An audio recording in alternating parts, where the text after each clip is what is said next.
where we didn't meet the AMOs. We did not have nearly as many subgroups because it's one grade span per se, so we don't have many subgroups. They actually had 30 in similar to our assistance. We are we're on the watch list for reading, but we are basically on earlier some of the things that we have to do, and we'll. So there's no sanction come along with that, but at the same time, our last UEN meeting, I basically almost every year they haven't. In elementary right now is the only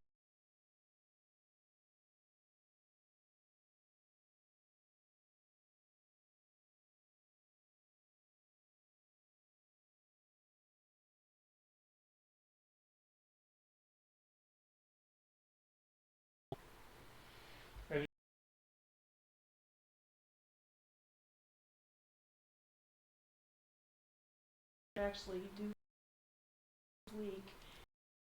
They do receive a lot, but it's to help them. Basically what this one budget has to be reserved for professional development. But how much is that? Do we know? Roughly? It's right around 42,000 unless they change it on us. And then with the 20% for SINA, 5% of that can go, 5 to 10% of that can go for busing of students who choose school choice. And then 10 to 15% can go towards supplemental education services, which is before after school programming or summer extended programming that can only be offered to schools in poverty for SINA 2 schools. So is the 42 both that 10% and 20%? No, 42 is the 10%. So is it 84 for the 20% as well? I mean Plus, so 42 plus the 84. Okay. Yeah. And if by chance you do not, you have to use the 10% for professional development. You don't have a choice with that.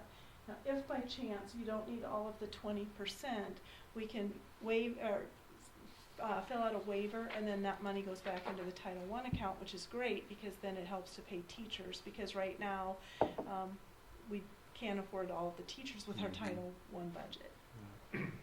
And that's one of the drawbacks when you do have to reserve 10% of your professional development dollars. That's basically one teacher you're not able to hire for the most part. A lot of, with the DINA funds, we actually have a plan, and we just met with the advisory committee before this meeting tonight. But when we had a webinar a while back, they said, you know, a lot of our districts are still doing really good things. They have upper 80 to 90% of their students proficient. So don't change everything. Look at what you're doing well and then add on to that. And that's what we're trying to do. One of our main initiatives, of course, is the professional learning community and supporting that. Which gets us right into what we are doing. You know, things that I think I've mentioned a couple of years is that that 100% proficient in everything that we can realistically expect to have happen. But we continue to do the things that we can do to get our kids to continue to improve academically, to get them to school, to get for the daily attendance, for all those things that we expect to be due. But we're not just focusing on those students. We're looking at what are we doing as a district all the way through. So these are just some of the things that we've continued to do. A lot of our intervention time at all of our buildings now that we've created really does help in students that are our lowest achievers. How do we get them to be better students and be more proficient as we move through there? Our Tiger Time, Power Hour, and the intervention times at the elementary. We have been able to hire reading teachers in all of our buildings, not just our Title I. We have reading teachers in all of our buildings. Our summer reading programs, we've got basically reading programs at all of our schools right now for those students that aren't proficient in reading. In addition to some strategies, we've really worked on the transition as students go from elementary to junior high to high school, to eliminate some of that gap as they move. you want to talk about the workshop model a little bit? We're piloting the workshop model at Orchard Hill in grades kindergarten through 5 and at Hanson in kindergarten. Our hopes would be to eventually roll it out throughout the district, but we're piloting it this year to see how it goes, and we're hoping to do a board presentation at some time to share more about that. And then, of course, every school that was identified, that's a Title I school, has to be a part of the sign up school improvement process, and that's what Pam has alluded to. And the AEA has been really good at working with us on that. This year they turned it back to the districts because they said there's so many schools throughout the state that are now schools in need of assistance. But our AEA has been very supportive and has even had a meeting here with all of our SINA teams, or SINA 1 teams, I should say. Want to keep going? Yeah, the supplemental education services I shared with you just a little bit ago. There's a list of providers throughout the state. We have to offer the parents of students in poverty at our SINA 2 schools the whole list, and they get to choose from that list if they would like their student to receive services after school. Some of those are online services. The district does not provide the computers. That's something that the parent would have to provide if they choose to go that route.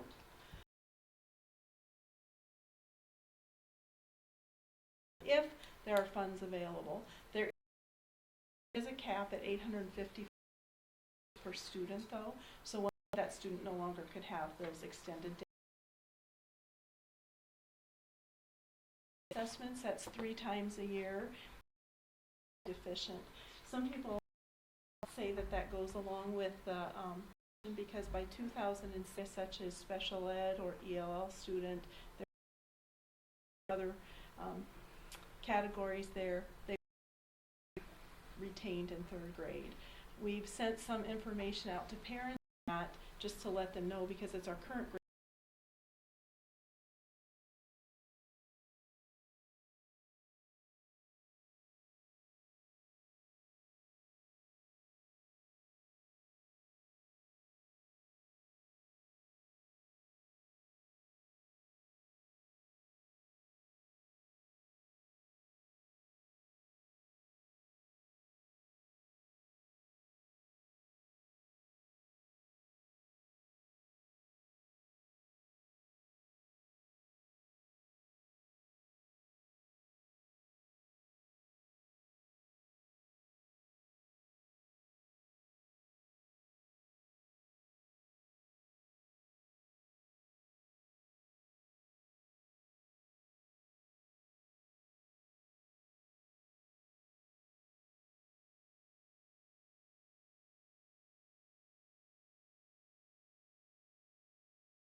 of the people who took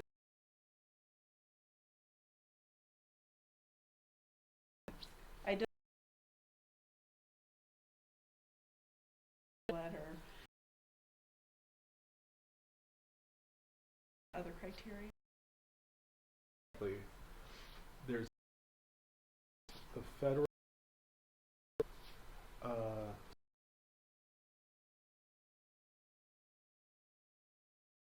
large district able to meet it. I mean, we're talking about no. I mean, 1 in 20 have everybody. You've been news probably with more knowledge than I. But what's going to authorizing that seems to be because I don't like it, and you're saying reauthorize. I'm saying rewrite yeah. it. Okay. And it makes some major changes and putting some more to the federal government.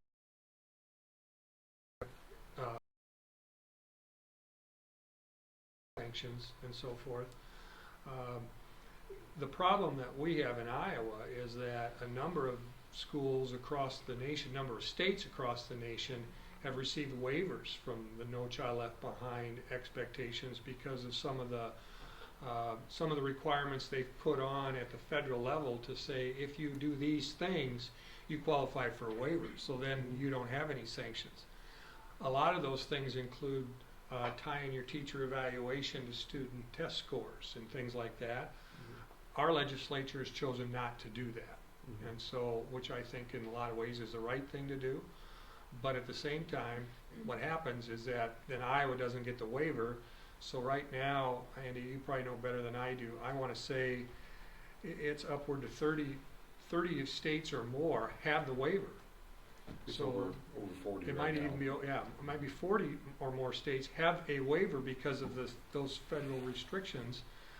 So we're in the minority. So there isn't a lot of pressure across the I nation to see. get this done. And so even though Iowa's screaming like crazy, a lot of those other states are saying, well, it's not impacting us anymore like it used to, so we're fine. I see. And right now, it was supposed to go to committee, but then some key people are leaving. You know, Arnie Duncan Mhm. is leaving the Department of Ed. I'm trying to think, I think it's the Speaker of the House Education Committee and the Speaker of the House are leaving. 3 key players are leaving. And so everybody thought there was gonna be a big push before the next presidential election to get this changed. And now there's some concerns that there's a standstill. So we'll continue to play the game. So along with Dr. Shaw's question, and I asked You this can about call me every- Doug, Jim. Pardon me? You can call me Doug. Thank you, Doug. Okay. The hook for Iowa is Title I schools. Basic from the federal government saying this has to be done. That's correct. And the amount of money and the lack of flexibility we have with these alternatives once we get dinged because we're underneath this umbrella, there's got to be a breaking point there where we don't accept Title I dollars at some point. I've asked this all the time, Doug. With the amount of sanctions we have because we're under Title I, what do we receive like $1.8 million from the federal government each year, part of our budget? Is For there, Title I. About 3%. is there a breaking point where we finally say, okay, we don't want your dollars, and it leaves that flexibility and maybe some cost savings on the other side? I don't think we could make that decision as a school district. I'm looking at you guys. I think our state would have to make that. There's been some states that have kind of gone down that route. I don't know whether they've ever officially said no to the federal dollars, Sure. but None that I know of, I because don't think there's so some other either. federal dollars and some other federal grants that you would be excluded from then at the state level as well as the district level. You know, is there a tipping point? Probably. Are we at that tipping point? No, because I think the programs that are dictated by the Title I pullbacks are still beneficial to our school, our students. And you'd still be, you take the 420 plus teachers, Right. and so if you took those dollars away, that's $300,000 that'd have to come out of the general fund. And what programming would that affect if those federal dollars weren't there to provide that service for our students? Well, based on asking that question in the last 6 years, I think those numbers are going at least trending towards the fact where it might be a break even. Actually, this year we got a little bit more than what we have in the past couple of years. So, I That's mean, not true. much, what, maybe Yeah, we 30, did. 40,000, but it was a nice surprise. But if you look at the last 5 years, the trend for federal Title I dollars in particular has been a slow decline. Okay. And part of that is based too, there are more schools that receive sign assistance, and when you're a sign school, there are some Title I dollars that come to you because of that. Last year, I think one of our schools had 13,000 and the other 10,000. This year we have 4 schools and it's 8,000, right around that 8,000. I think they reallocated our numbers, and I think 2 of them dropped right below the 8,000, but it's real close to that number. And final question, how many kids did make the move to Hanson this year? 32. 32 did. And not all of them wanted transportation. And we did, because it was last minute, we offered transportation directly to Hanson, but we technically only have to offer it from the school building that they're at, but logistically at the last minute, we couldn't figure out how we get the buses there early enough to Yeah, then get the buses to Hanson. Right. Can they only go to Hanson, or could they go to another? No. This year, they only had the choice of Hanson. Last year, we had the choice of Hanson and Cedar Heights. I just didn't know if they'd let them go to another Sinus school, or if it's No, either no, no, if- no sign or. So actually, if all choice. On the transportation, a specific kids through school choice. You cannot use size or overpopulation as a reason for denying those students, so. the building gets full, you just expand. You'd mentioned the SINA committee that's helping through Area 267. Is that the DINA also does that, or who's that committee? The DINA committee, I consult with Dan and Christine on that, and then we have an advisory committee that meets to talked about the things that we had feedback, and for that committee. And then each building has to have a committee. It's the administrator and some of the teachers, and then a parent at least has to review the plan. The parent doesn't have to come to all the meetings. The first year we had SINA schools, we went to the AEA for 9 meetings, and so that's a huge commitment for a lot of parents. And so now they've gotten to the point where we really want parent support, but could the parents just review your plans? So there's a lot of hoops to jump through when you get to that point. Are we ready to go on to some better news? Okay, there are a lot of slides here. Fortunately, if you've already looked through that, you realize that there's quite a few slides. We're not going to spend a lot of time on most of the slides. It's just because it's the same slide over and over, looking at different grade levels. But we do want to share with you how we came out with our Iowa assessments last spring, because we haven't had a chance to do that. Scores didn't come in until late in the summer, and so we really haven't had a chance to pull all the data together until just recently. So just to remind you, it's not necessarily all students grades 3 through 11, even though we're not required to. We do it to the state as well. I'll show the last year.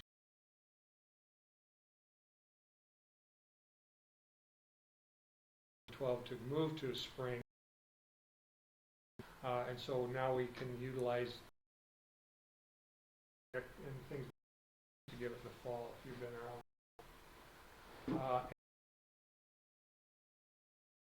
And you can see the different levels, especially in science at the elementary level, when that assessments changed. They were the year that they changed. So we analyze the results. If I can get we look at looking at 5th grade teachers at 5th grade, kind of what their curriculum's like and so forth, and how are they. Cohorts is just a class as it moves through the system. So you follow a class from 3rd, 4th grade, 5th grade, all the way up to 11th grade. But it's that graduating class that goes through, that started at 3rd grade, but it does give you a sense of how that group did. And then it's looking at students where they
I don't want to go all the way back to the chart, but Your score is changing, but it's my understanding it's been normed, so proficient should be. But you're the right in same. the sense that in order to be proficient at 11th grade, they have to reach a higher score than they did Right. at 10th grade. Right. So the expectations, the bar gets raised for proficiency, but, and it usually, when you go from that 11th to 10th grade, 1 year of growth would be X number of NSS points. So could that explain that gap? Just that? It could a little bit. The other thing we look at is that 11th grade year, students are getting ready to take ACTs, they're doing other things that we're not convinced that they take the Iowa assessments real serious as 11th graders. And you got to remember that this is an assessment that doesn't count anything for them towards graduation, towards colleges, or anything like that per se. So the motivation can be a factor for certain groups of kids, and so we really try to work against that. And as you can see, just by our percentages of how well our students are doing, most kids take it pretty serious. But there is that every once in a while you look at that and say, well, is that a factor? And when you see, something like this, it kind of makes you wonder what was the reasoning for that. So then what we did is we kind of looked at the transition years, the 11th grade, and then their last year of junior high, and then their last year of elementary, to show you this particular one. So this is this would be our current 10th graders when they took the assessment last year at 9th grade. How have they done? And you can see, especially the last 4 years, that's the progression we want to see. We want to see the bottom bar getting smaller and the top bar getting higher. And this is our 6th grade going back to 2011, 2012. And again, that's the progression that we'd want to see with our students as they move through. So, this is our math. So again, you look at 11th grade, 9th grade, and then our 6th grade. And if you look at science, 9th grade, and then 6th grade. And again, that's looking just at those classes as they move through our system.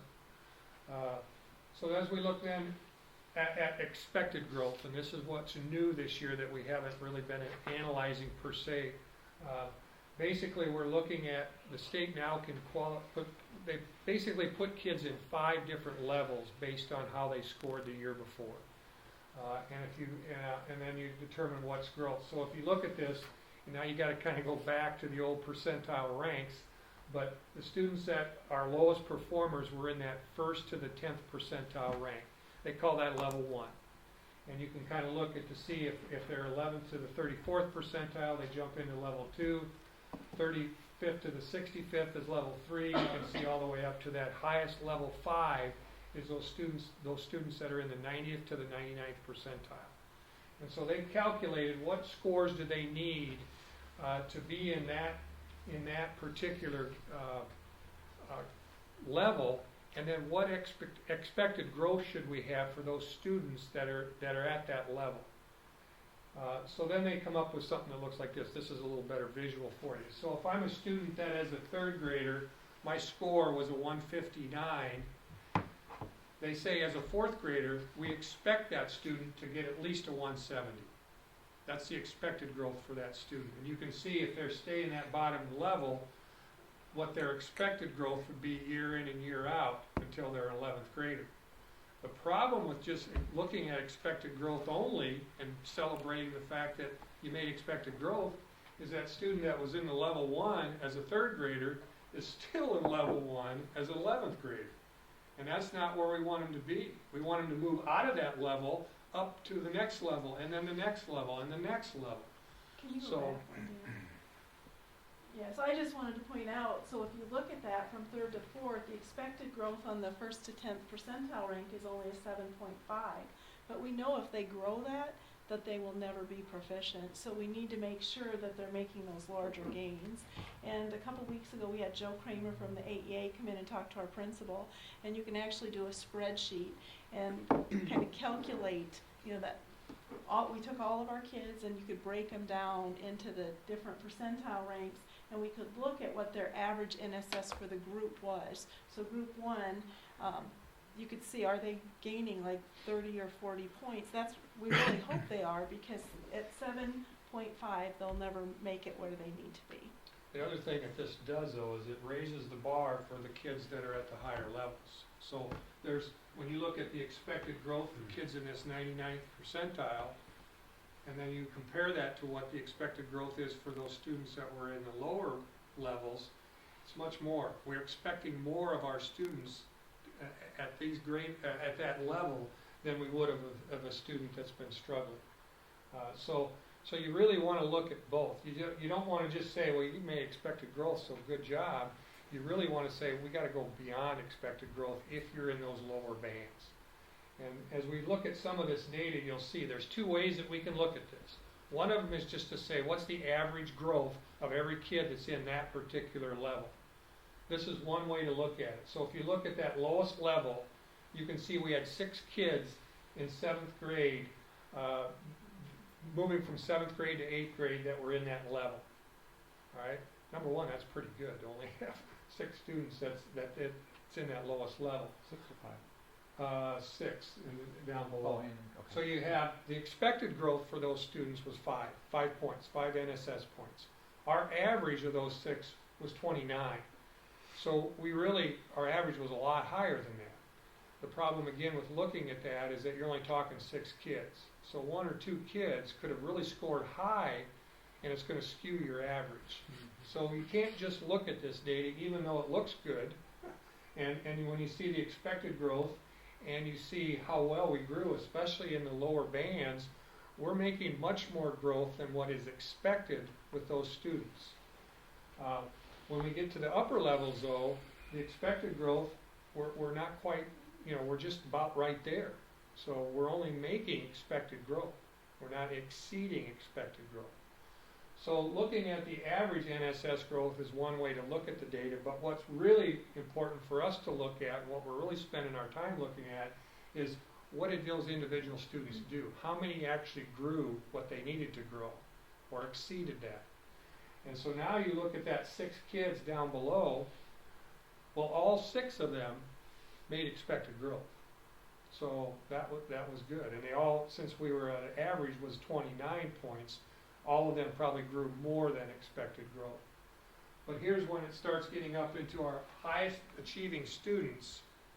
And did they make expected growth? Yeah, the bar's higher for them. We're expecting more growth, but 40 out of our 86 students didn't make that expected growth. So that's the kind of data we want to share with our say, what can we do to really challenge those best students, the best students that we have? Are we providing them? We saw kind of charts with, you'll see that grade levels, that bands, especially at the 90th to 99th percentile, those students get to a certain level and they're probably still advanced proficient, but they're not reaching any higher than that. So to carry that further, Dan, you could have a few kids at 99, and the next year, by default, they're not going to be above 99%. So they're the red. Yeah. So is that part of your point? I'm trying to wrap my brain around. So let's take a student. Let's say that at the 9th grade, that student was at a 315. We're going to expect them to grow at least 10. So they need to be at 415 the next year. Actually, they need to be 10 and a half. Their growth for 10th to 11th, or 10th, it needs to be that 323. They're probably still going to be in this range when we look at scores. They're going to be above the 90th percentile. Their score will get them there, but they probably didn't get to that number that we really expect them to get to.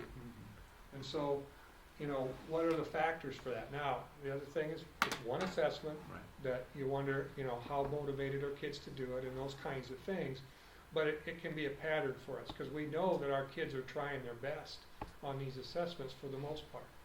So how do we provide those students with that enrichment that says we want you to go from here to here? Don't just be satisfied from here to here. Right, that's good. So what does this all mean when we shape it all up and wrap it up here? We continue to outperform our state in the AAA, which we're proud of, but we've said a number of times before, That's not the comparison that we want to make. We want to compare ourselves with ourselves. How are we doing from year to year? How are we growing from year to year? The percent of non-proficient students continues to get smaller, and that's what our goal is every year. We really want to reduce that non-proficiency, number one, but then we also want to increase that the ones that are reaching the highest. We still have some subgroup gaps, as you know. Our special needs students, the percent proficient, even though those students have needs that we really need to meet, how can we increase the percent of those students proficient? We look at our free and reduced lunch students. They still lag behind the rest of our student population. How do we work with those students to become more proficient as we go through? That focus on growth is what we're really focusing on as a school district. And we're looking at it student by student, skill by skill as they move through. We don't want to just look at averages. We want to look at every kid individually and how can we make sure that that student is going above and beyond. Questions that you might have? And if you want more data, we can provide Yeah, it. Pam's a data queen. I wonder on the comparisons, the AEA is kind of a regional comparison. Do you look at how we compare to demographically similar schools?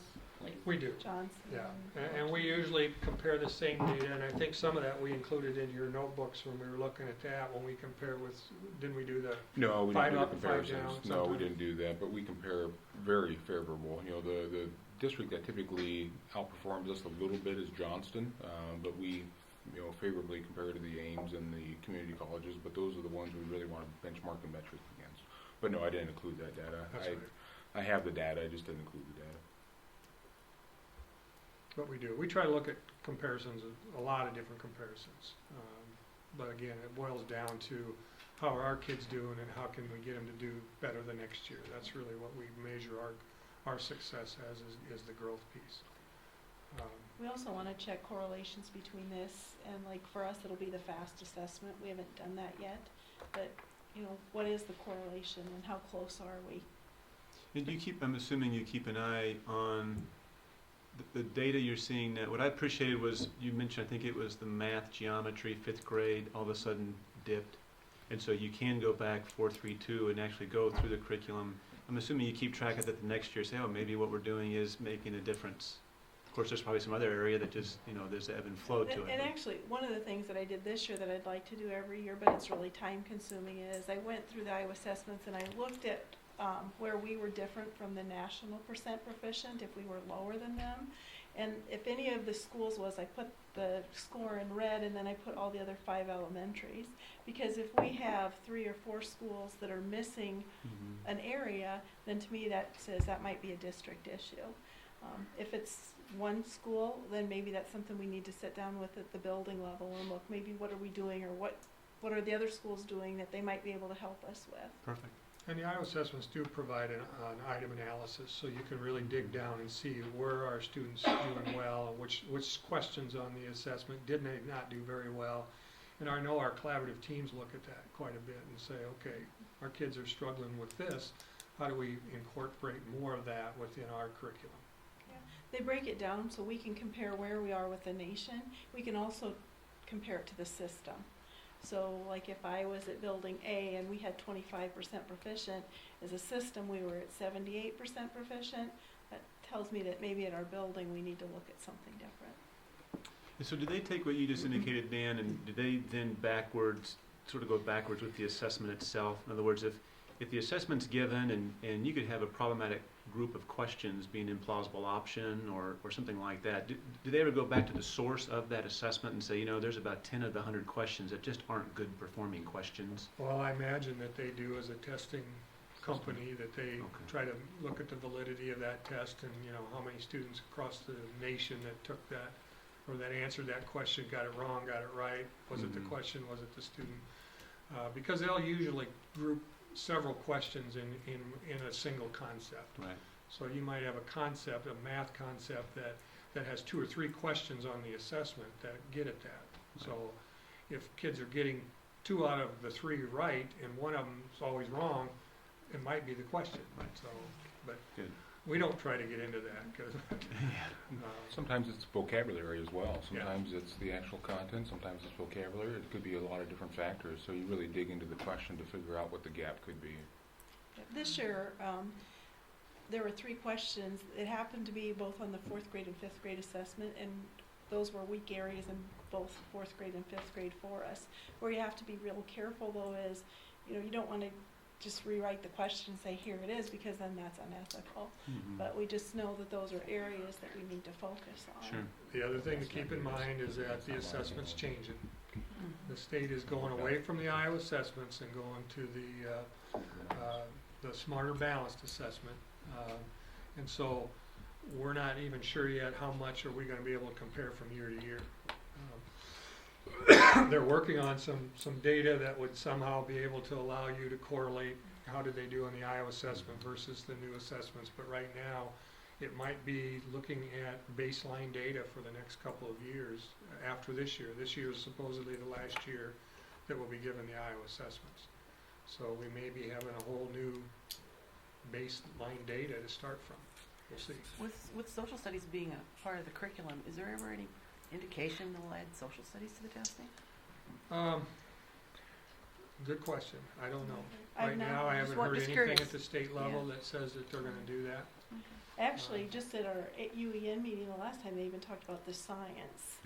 You know, that would probably Dropping it, be. you mean? or- Well, no, that would probably be something they need to look at, how that's gonna be assessed. Okay. Just You know, curious. it's very likely we're going to be going to the Smarter Balance, and that's gonna be interesting, because they're still talking about dollars, like how it's all gonna be funded, and it's a pretty rigorous assessment from what we hear. And we know, was it 3 years ago, we did a couple pilots, one at Orchard Hill and one at Southdale, and the teacher said it was very challenging for the kids. And what's that in alignment to, as far as? The core. Support. The core yeah, stuff. much more to Core. the Yeah, Iowa we In- core. The Iowa More core. so. Mhm. And that's an online assessment, correct? For the, It will It be. is. For Now, all they've indicated that right. they may have a paper pencil assessment for the first couple of years, but Even for districts who have the technology, or just? I don't know those that don't? for sure. Yeah. They just have indicated that they probably will have a version as paper pencil, at least for the first couple of years, for those schools that cannot do the online assessment. I think the When we concern is more piloted rural it- schools that might not have the bandwidth that they're connected to, I think is the concern. When we piloted it, it worked okay for us. We did not use the netbooks on purpose that we had then, but it worked okay. Okay, Right. thank you Thanks. very much, Thank you. Dan and Pam. Try to keep it under an I hour. can see you were excellent classroom teachers too, because you gave us great information. Thank you very much. And I think What it's all about. The trend lines are very good, and I think it's, we always have areas of growth that we're focused on, but it's a testament to our students, our parents, and certainly our staff. So, you know, some good things there, but some areas of growth that we want to focus on, but something to be proud of. Okay, next is we need to look at the LEP allowable cost application. Mr. Nesker, do you lead us through that? I will walk us through that. If you want to open up the file that has that application in it, I can tell you that this is the first time in the 9+ years that I've been here that we have actually brought this application to the board. Historically, in the past, we've only had students that have been LEP students past 4 years that you receive additional funding for.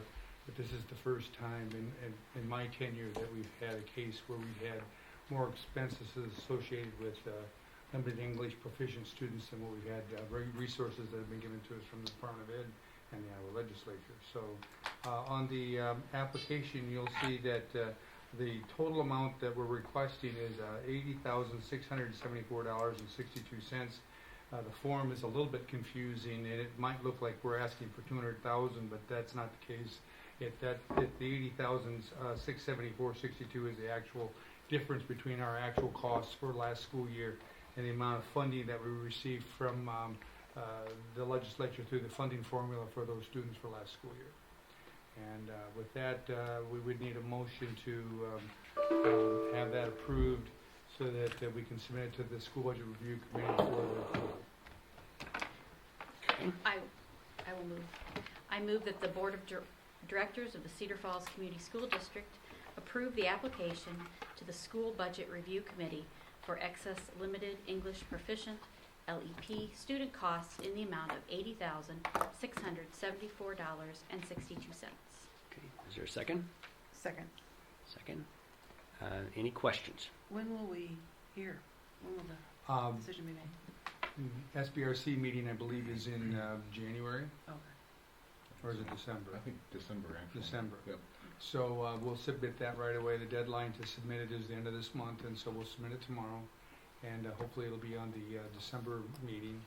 If not, sometimes they table those things to the March meeting, but we'll find out before budget time whether we'll receive this allocation or they'll approve the request for this year, excuse me. Thanks. And I think Doug said this, but this is for spending authority, not cash, or it does not raise taxes. This is spending authority that the district receives from the SBRC that we can act upon at the normal budgeting time in April.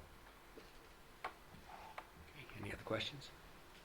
Hearing none, all in favor, say aye. Aye. Opposed? Same sign, thank you. Thank you. And we next have the mobility report. And I'm going to go through this very quickly, if that's okay. And it's up on the board as well, but this is something that we track every year, and also provide the information to the board. On the first page, you can see that this is just the number of students at the elementary, junior high, and high school that are transfers or move within our system. They are transfers into our system, either from the metro area, which is Waterloo, St. Pat's, or private school, transfer into our district from in-state, anywhere else in the state of Iowa, or transfer into our district from out of state. So you can just see the number of students that entails at our elementary level, and you can see then we have a total of 580 kids that either have moved into our system or moved out of our system at the elementary. Junior high, you can see that we've had 4 students move from junior high to junior high, transfer into and out of. You can see those respective numbers, 104 and 87, for a total of 195 total junior high transfers during this last year. Then at the high school, obviously we don't have within our school system, because even there's going to be a number coming up that shows the alternative school numbers, but that is a program, it's not a school within our system. So it's moving from our high school to another program within our current high school. Then you can see the transfers into Cedar Falls and transfers out of Cedar Falls for the total number of 105. So obviously on this bottom of the first page, it just shows 880 students have had mobility within our system this past school year. If you go to page number 2, it then shows you where those transfers in come from, not only at our elementary, our junior highs, but also our high school. And it can show you metro area, in-state, and out-of-state for those total number of students. We track this specifically within the metro. Where they do come from. That gives us valuable information. And again, most of the transfers in are students that have moved into our system. Transfers out. Bottom of that second page, you can see again where those transfers typically go to out of our system, not only in the metro, but then in-state or out-of-state, and the total number of students that represents. On the third page, it just, again, goes into a little bit different graphical charts, so you can see the mobility within our system at the elementary level and as well as at our junior highs. Based on Cedar Heights, obviously the top on the far right, or excuse me, left side, the number signs indicate that Cedar Heights is in that first category, and obviously no students transfer from Cedar Heights to Cedar Heights, and it shows you where those students have gone to from Cedar Heights. And again, most of these are due to moves within our system, moving from one location to another location. Just, Andy, so I assume, like, for example, you were just talking about, Pam, how many students moved into Hanson. When this report comes out next year, it'll reflect that that net increase of all those students that end up in Hanson. Yep, you'll see a minimum of 32 students that have transferred out and into Hanson, correct? Yep. On the next page, you can see kind of the 10-year comparison of mobility across our district. As Dan and Pam, and really just the previous agenda item, we are having somewhat of a shift of some of our demographics. You can see that we have about 16.7% of our total student population is mobile within our system, either in, out, or transferred amongst a building. That creates different challenges, but certainly means that we have to focus on consistency amongst all of our buildings to ensure that when they do transfer, they have the same level of achievement and same curriculum as they move from a building to another building. On the next chart, you can see this is the 10-year elementary transfers, and I'm not sure if I'm going to get it all on there. See if I can shrink that down a little bit. You are going to see that the black diamond line, which is down at the bottom, is the transfer elementary within our system. The pink line is the transfers in, and certainly the black triangle line is the transfers out. And very happy to be able to see the transfers in greater than the transfers out. That's usually shows you're growing. Junior high transfers, again, bottom line is going to be the within transfers. The next line up, the triangle line, is the transfers out, and the pink line transfers in. Again, you want that indication to be transfers in higher than transfers out, which again shows you're growing. And then finally the high school, and this is where you can see where we used to target and follow the alternative school when that was a school.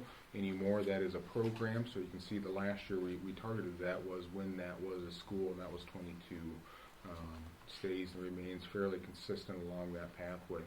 Here at the high school, this is a little bit more difficult to target and track because we do have some students at times that transfer in. They might be in a placement, but we do not track them multiple times. We just track them for one data point, a transfer in instead of a transfer out, or a transfer out to a placement and back in. So each one of these is just one student, and we don't track them multiple times. So very close in numbers, the number of transfer in versus transfers out, which remains fairly flat. And then finally, the last line is just the 10-year transfer recap of our mobility report. Once again, it's a positive mobility report when you look at the number of transfers into our districts versus the ones transferring out, which continues to show that we have enrollment increase is a positive number. And if I may ask, and I think I know what it is, the 2012, 2013 spike is... That was Price Lab, Lab, correct. okay. Yep. Good question.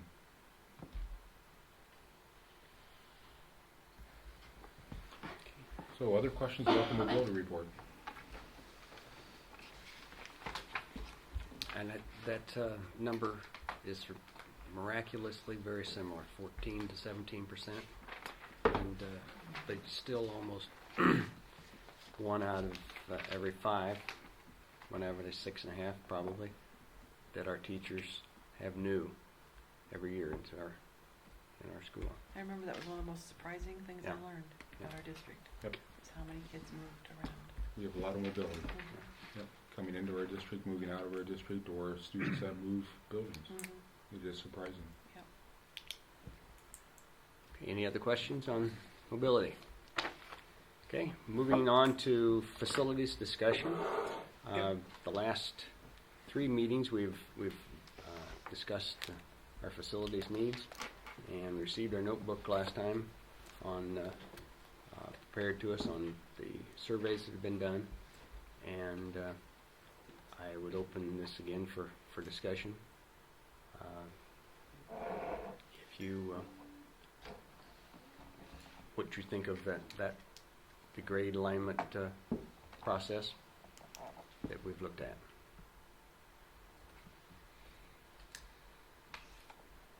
Well, what I had shared, we didn't get the extended comments until late last week, so, I think that bears some interest in finding out what the themes are through those, regardless of how we end up on grade alignment. I'm assuming there are going to be some themes that are shown in those comments that maybe show us some areas of possible improvement or some concerns that parents have, students have, staff has that, we may need to look at. So,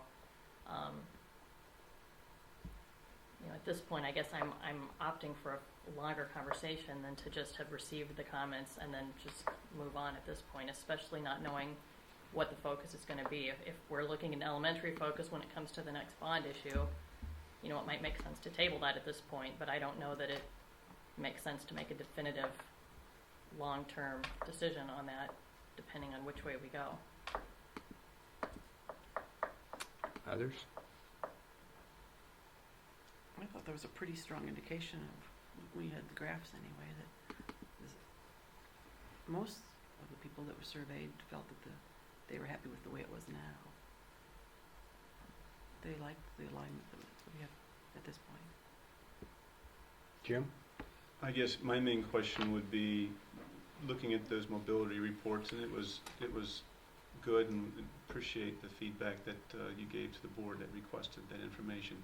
I probably agree with Jenny in relation to the turnaround time on the comments, but I guess my major question now would be, what's next? If two different examples, if we look at this and say, no, there's just still more data, we have to look it over, is that one option? Is there another option to say, okay, we're okay with this data for now, but then what's next is, I think, the key. Doug? Jeff? I mean, I think the survey, it's kind of, and I agree, I didn't have time to get through, I mean, there's pages and pages and pages of comments. It's, you know,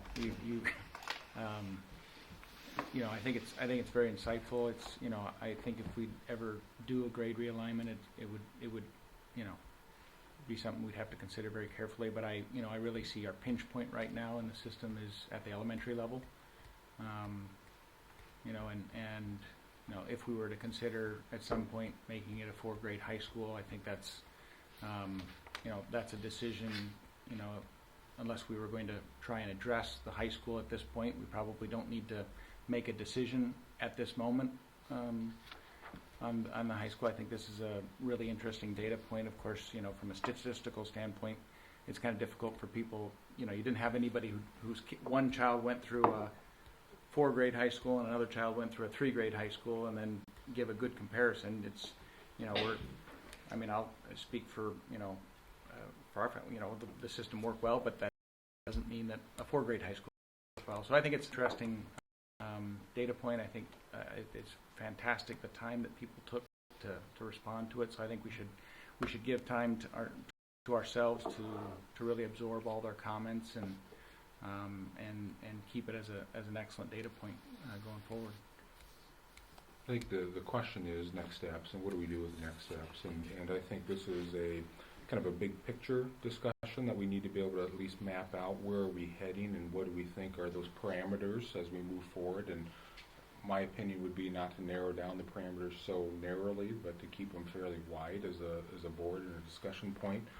And that is at least underneath the belief then that we use our district facility committee the same way as we have in the past. We want them to recommend back to us a pathway, knowing their work and actually their 16 years of data and detail that they've been involved with on that committee.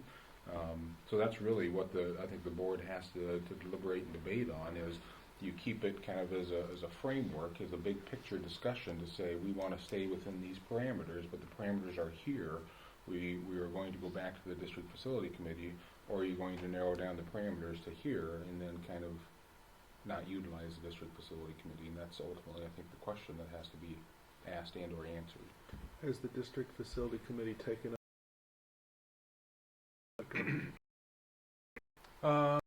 We talked a little bit about it, we've asked but not a lot. When that was decided back in 2013, then we didn't really come back to that as a facility committee, and that was, I don't have the historical context on that with the facility committee because that was done in July of 2013. But that was included as part of their recommendation list. that recommendation. And I think the last bond wanted to come back that we needed to the kids. I guess my point, we can make a decision tonight based on our next, on this point in time, moment is, if it doesn't continue to grow, we look at a high school that continues to grow and we're starting to bowl junior highs, it's a different conversation. I'm fine making a the data we know tonight, decision tonight for I mean, what I heard Jeff saying was that, I mean, when we talk about grade, a lot we're talking about two different, 6th grade and 9th grade. if And I'm agreeing with the statement, and I'm hoping it's yours. Yeah, I mean, I think this is a great data point. Let's not decide where 9th grade resides. I mean, 9th grade does lead into an implication with 6th grade, but Except Andy has a good look at the big picture, the facilities picture, and sort of map out where we're going, where we're headed with this. I mean, we have, the immediate need is elementary right now. As I recall, we had, as a facilities committee, we had parameters that they had guidance before they met, and one of them was not a grade alignment option that they would that was off the table, as I remember. You're talking about last year? Yes, Last last year. time. I recall that Yeah. that as well. And that was actually that was the facility committee, that was the boundary line committee that we said that was something that the boundary line committee Okay. wouldn't discuss. Last year with the facilities committee, That's right. we touched on it. We had said that was decided, there was some discussion about it, and then the committee voted and decided that the best approach would be to move forward with the elementary work based on the response that we received from the surveys, but also then the outcome of that first bond at that $118 million mark. I think my suggestion is if, for us to kind of decide what parameters, we're comfortable moving forward as a bond. It's a pretty big issue, not one that I would want to try and make in just the course of a few minutes. So my suggestion would be that we have a working session as a board in order to discuss that openly. Give ourselves an option to talk about. I mean, we have a critical issue, which is solving capacity issue at the elementary level. We've got kids in trailers, and how can we do that from different funding sources, from different timing, and lay that out in a way that that we can communicate very easily to the public, and everybody understands where we're going and how we're also going to have to include people in that plan, because in just a few short years we're going to have that capacity. What we're trying to decide is whether to give this to the facility committee to work with. Isn't that right? It's not necessarily a decision we workshop section. I think what we're doing now is deciding to turn this over to the facility committee, correct? Well, It would be in the purview of the board to have the timing. The bond referendum actually brings the facilities, even as a tighter, cohesive, to have the discussion as a board. Our response. February in April. February is the date we're looking for. By the first meeting in November, November 9th, you look at the 45-day backup period. 4 weeks to gather for a petition.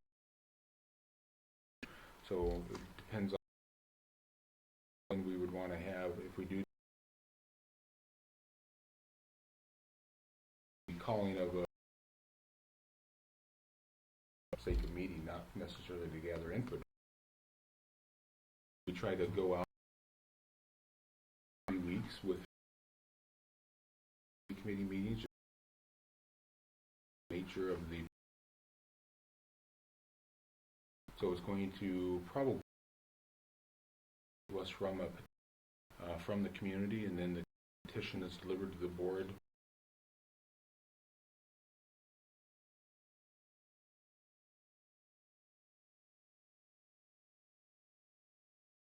Probably about 14th. Thank you. That's why it's enjoyable. The number you guys think next year.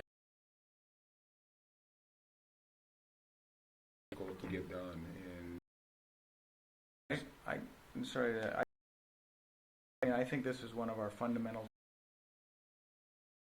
to address, and I think it's that we have that, would have that session. Certainly, there's notification requirements and all that, but I think it's something important as a board that we set those parameters. I mean, I feel we have 2 new board members, and we've really not delved and had a lengthy discussion on facilities with our 2 new board members. I mean, to release this to facilities committee, it's fine, but the point of discussion is not when the question has come back and we're to approve the question. That's not the time to have a discussion about a high-level direction for the facilities committee. It's before they craft the question, is my feeling.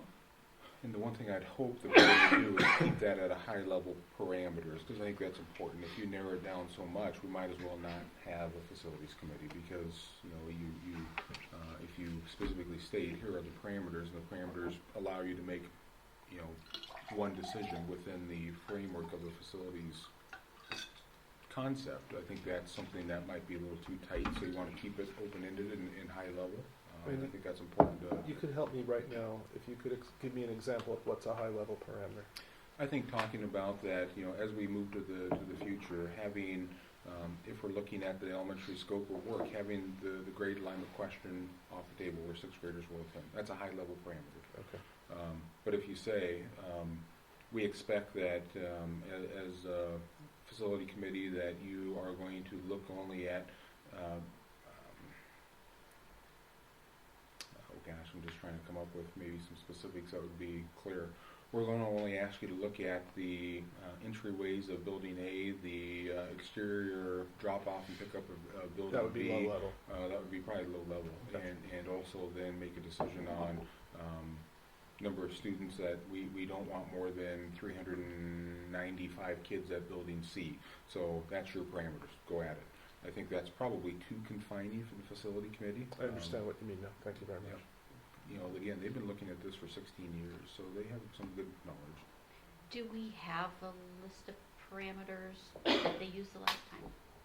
It was Is that- open-ended. It was just open-ended? Yeah, this was kind of grew out of some of the discussion. The scope has changed. They were created in 1999 to really look at the 1 cent sales tax when that was approved by the county. So that committee was really given the opportunity to really look at which buildings were going to be built, which buildings were going to be remodeled with those dollars, and kind of given the clearance to make those recommendations to the board to say, here's what we believe needs to be moved forward. Now with that money dwindling, the focus is more on now what do we do with the other buildings for the bond and the necessary bonding for those buildings.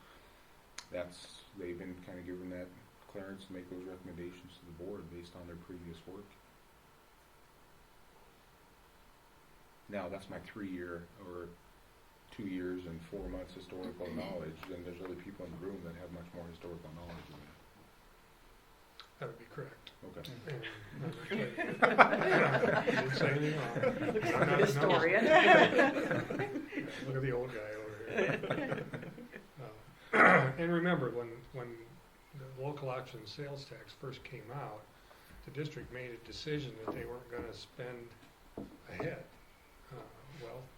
Laws changed and we were allowed to bond and without having to go to our community and all those things. But we were basically going to pay as you go.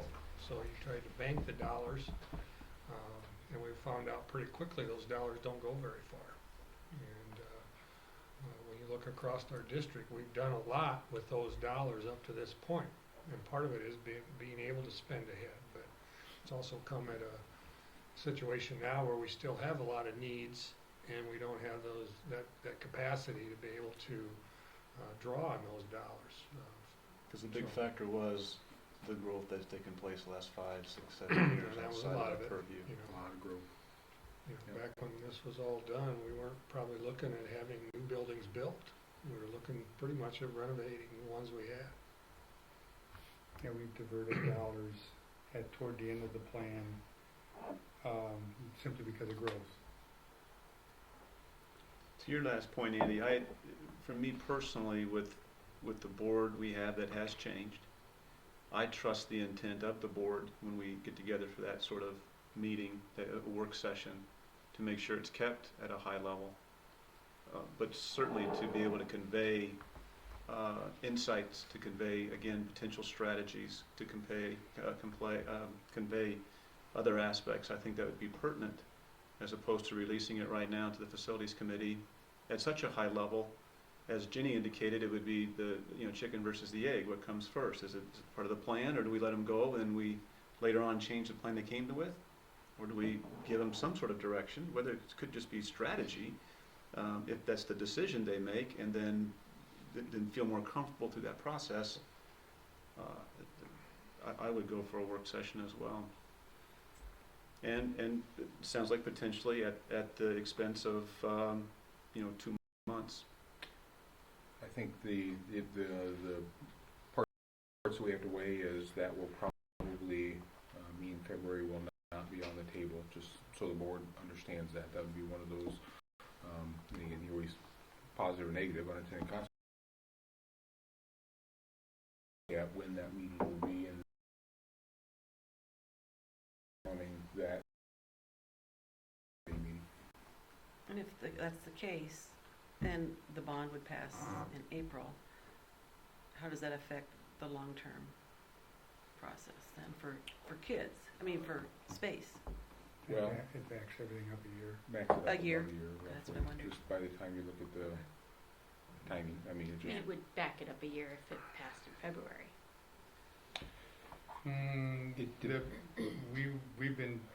We don't have anything finalized, but if we were to get the green light in February, we were hopeful that we could get a grading project done yet in calendar 16, so that the general contractor could hit the ground running come March of 17. winter's a bugaboo. Yeah, That extra winter's 2 always, months is- and the goal was to have the building ready in time for school in 18. But by delaying it, and that would be a very tight timeline, I'm not arguing that, and I wouldn't promise anything. But by backing it up those 3 months, that pretty much would not allow the grading project package to be able to be let in time for completion in 16.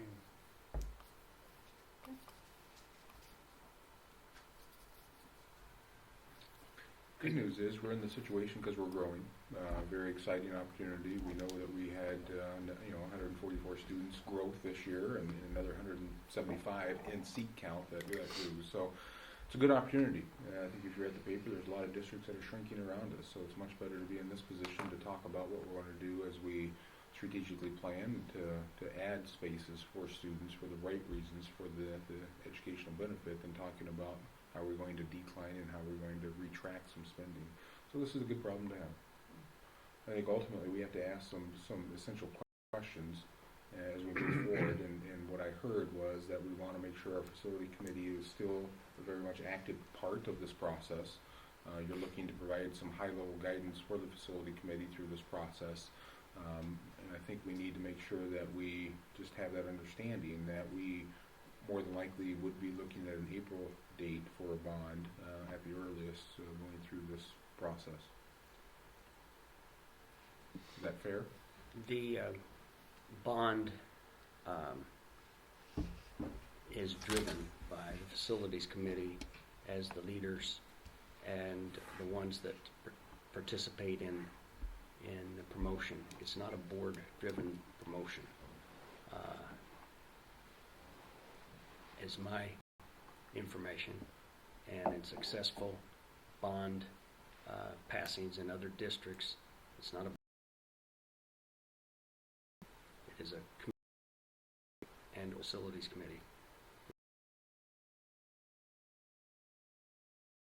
We cannot just say petition out in the community to get the message. Here for our students. I mean, I'll go to work. Over to them for them to make the decision. To our kids that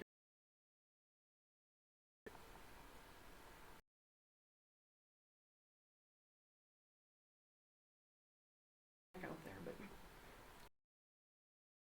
probably have at least 2 additional portables next year. We're still trying to balance the challenge, because it is with mobility, it's ever changing. Those projections on the right numbers and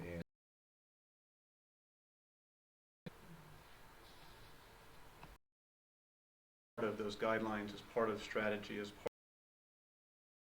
of work sessions appropriate.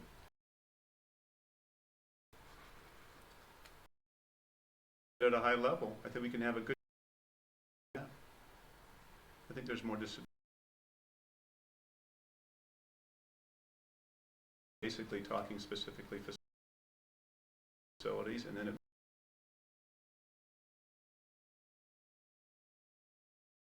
to look at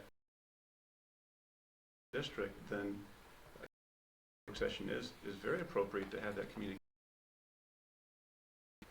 Meeting? typically do a much better job. Just throwing it out. I mean,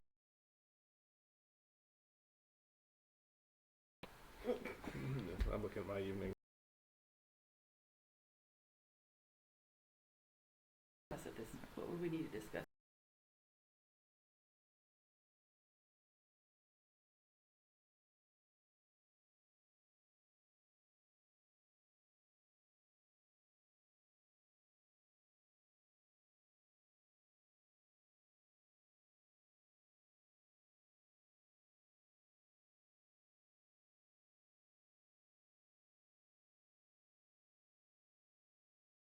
In doubt, but it's also clarity on where may move.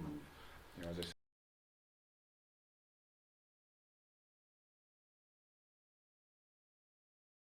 the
scheduled to be here. We have two